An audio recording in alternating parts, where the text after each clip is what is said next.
Meron po akong piniling 8 sakit na dapat natin bantayan kasi pwede natin i-consider na parang tridor na sakit, mga walang sintomas, bumibigla na lang. 'Di ba? Yung magugulat ka na lang, uy, may ganung sakit pala. Pero ang problema nga dito, sa umpisa, walang sintomas. So, tignan natin, baka kung meron kayong ganitong senyales, hindi naman natin alam kung sino tatamaan, at least may warning tayo, baka mapacheck natin na maaga, mahabol pa natin. 8 deadly diseases na bumibigla na lang. Number 1, ito yung tinatawag na aortic aneurysm. Ewan ko kung narinig nyo na to, pero minsan merong mga high-profile case. So, ang aorta natin, abdominal aorta, siya yung pinakamalaking ugat mula sa puso, pababa sa tiyan. Ano, may thoracic aorta, may abdominal aorta, yan. Sa may tiyan natin yan. Dapat, ang ugat nito, yan ang pinakamalaking ugat, diretso lang. Pero may tao, lumulobo. Ayan, no? Walang sintomas yan. Ang pinaka-symptom niyan, if ever, pag hinawakan mo yung tiyan mo, malakas yung pulso. Or yung iba, sasakit. Pero pag sumakit ito, ano na yon, delikado na, parang puputok na siya eh. So parang tawag nga dito, minsan time bomb eh. Parang time bomb siya, ticking time bomb siya. So yan, pinag-iingatan natin. Okay? So ano mga risk factors? Usually, nagkakaedad, may high blood, may diabetes, minsan prone din yan. Baka na-aksidente, okay, na car accident, biglang naging marupok to, baka nasuntok sa tiyan, ano, baka nag-infection. So, paano tayo iiwas? Usually, healthy diet pa rin, bawas asin, huwag maha-high blood, at syempre, kung may nararamdaman kayo medyo sumasakit-sakit, o may pumupulso ng malakas, actually, bawal nga idiin kung meron. Makikita po to sa ultrasound. Abdominal aneurysm, deadly yan. Pangalawa, ano, emergency yan. Okay? Kung pumutok kasi, wala na magagawa. Pero pag na-discover na ganyan, nag-uumpisa pa lang, merong mga surgeon, vascular surgeon, pinapalitan nila. Kaya palitan. Major operation. Nilalagyan ng graft. So, walang choice kailangan operahan.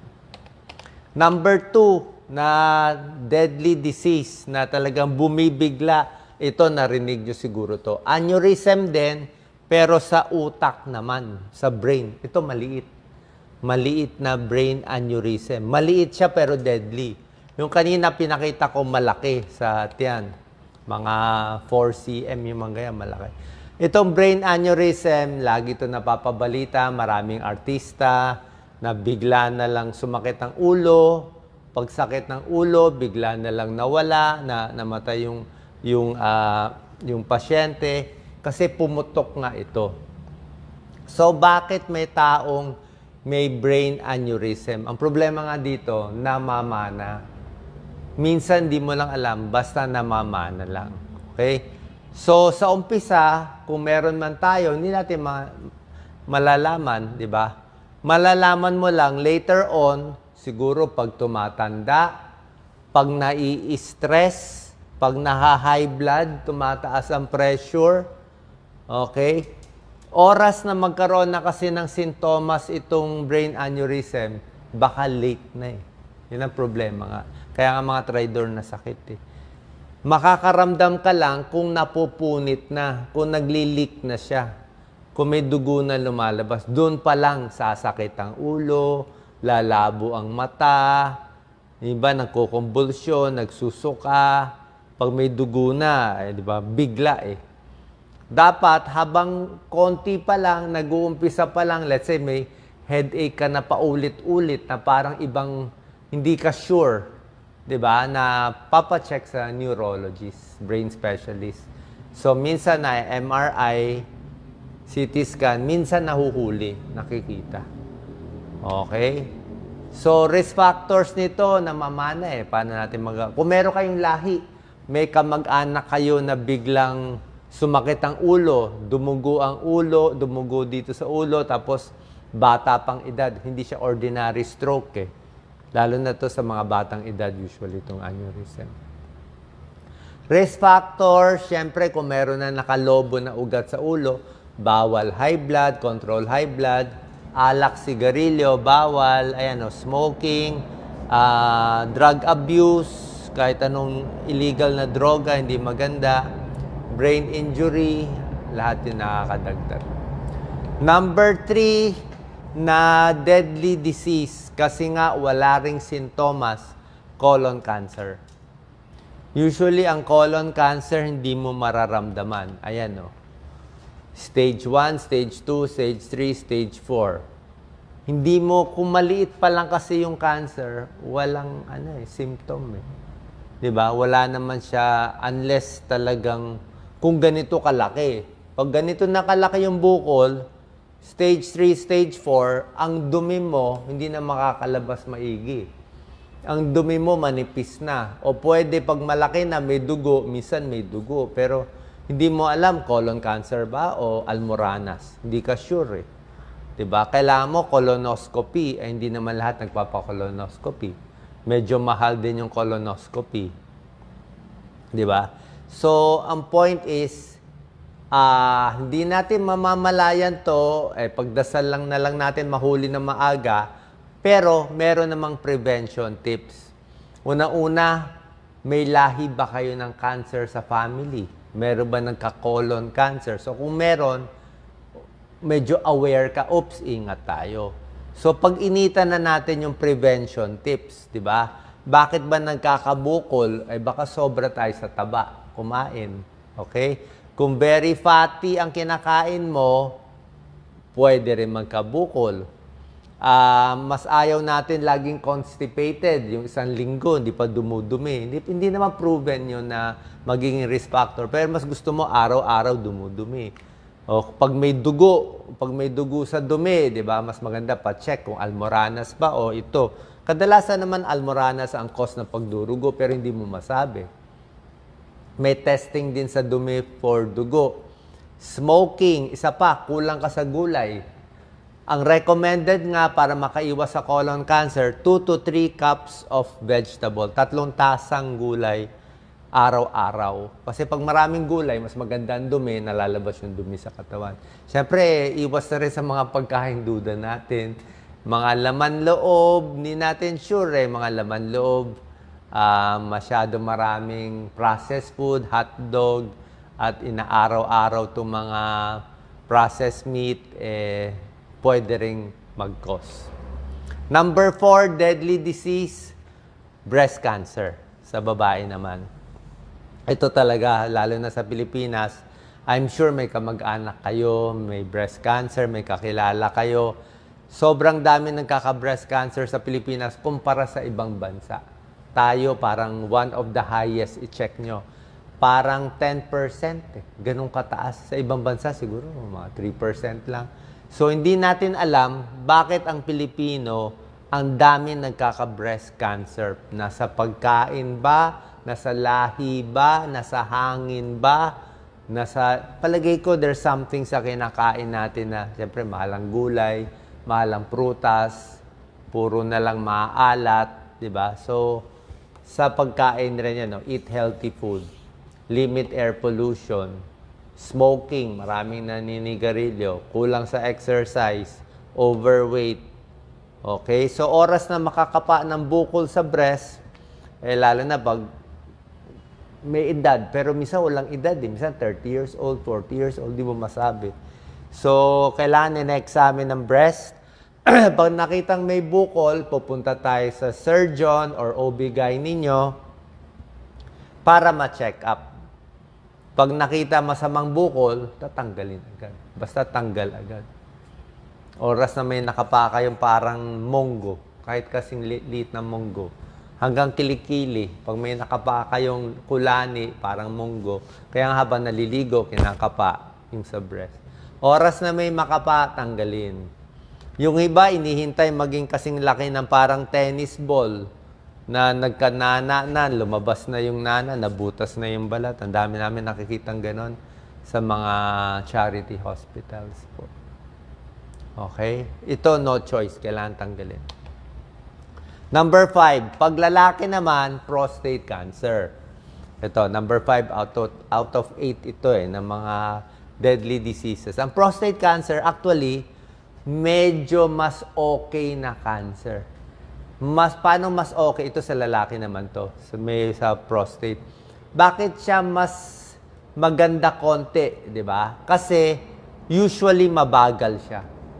Usually pag nahuli ang prostate cancer, may chance pa operahan, lalo na pag hindi pa kumakalat sa buto.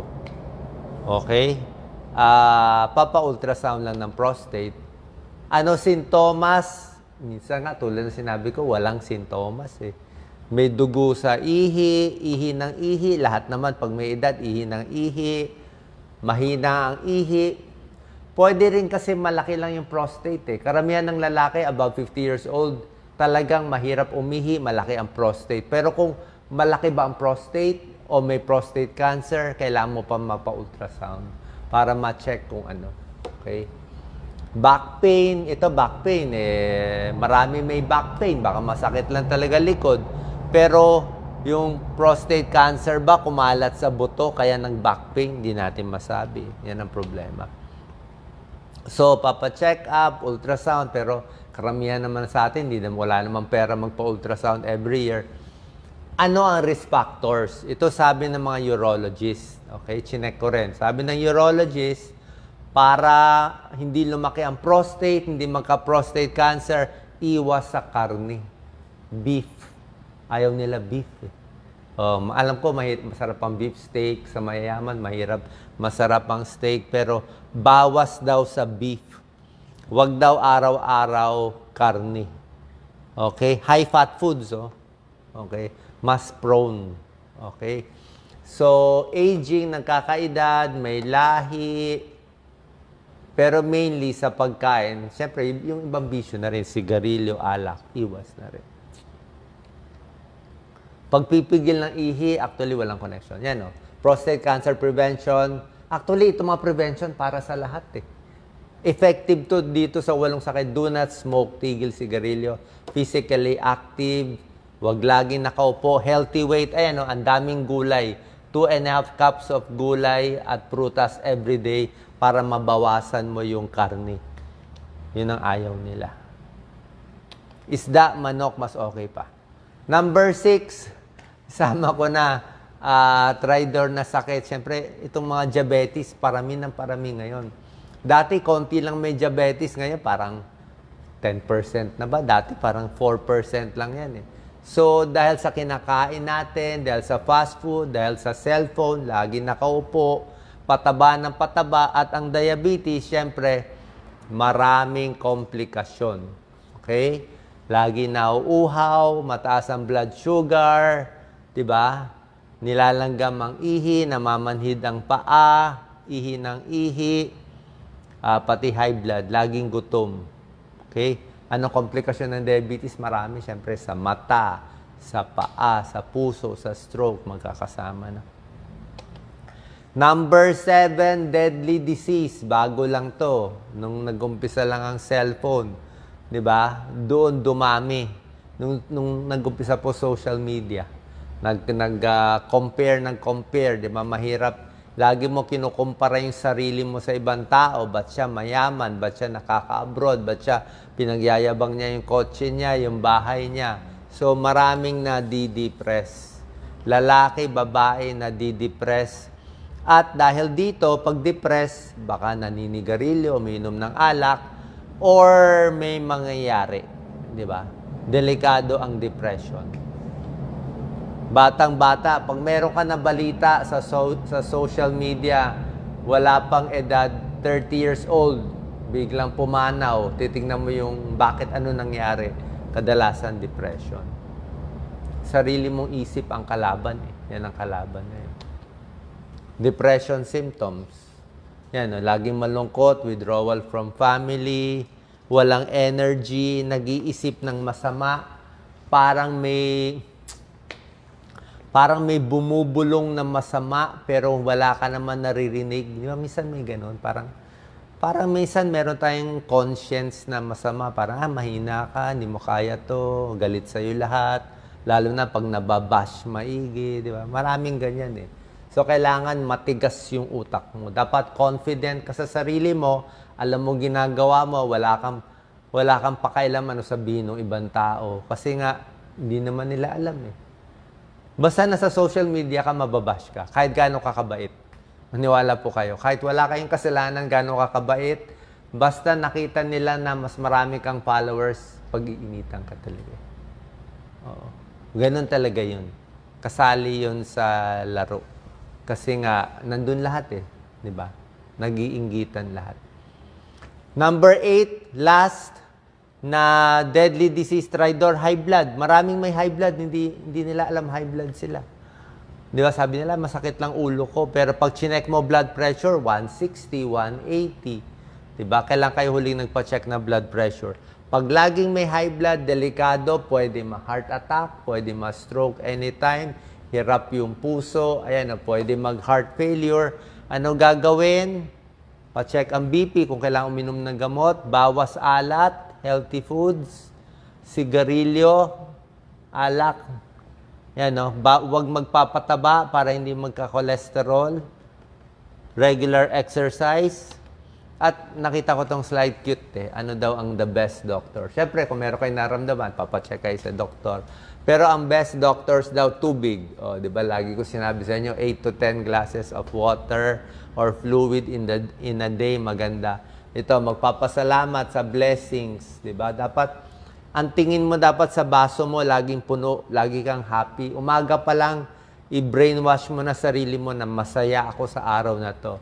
Pahinga. Pahinga lang dapat, hindi lang physically, pati utak. Healthy eating. Kasi pag mas maganda yung kinakain mo, mas masarap pakiramdam mo. Stretching, good posture, maganda. Pag maayos ang palakad-lakad, kahit papano may konting exercise for the day, yan si Doc Lisa, nag-i-stretch. Yan, para gumanda yung circulation. Konting araw, pampasaya, tumingin ng mga gandang bagay. Huwag maiinggit sa ibang tao. Okay? Self-love and good company. Dapat mababait yung mga nakikita mo lang. Sana po nakatulong tong video dito sa 8 deadly diseases. Kung duda kayo, may nararamdaman kayo, lalo na kung may edad na tayo, about 50, pa-check po tayo sa inyong mga doktor. Salamat po.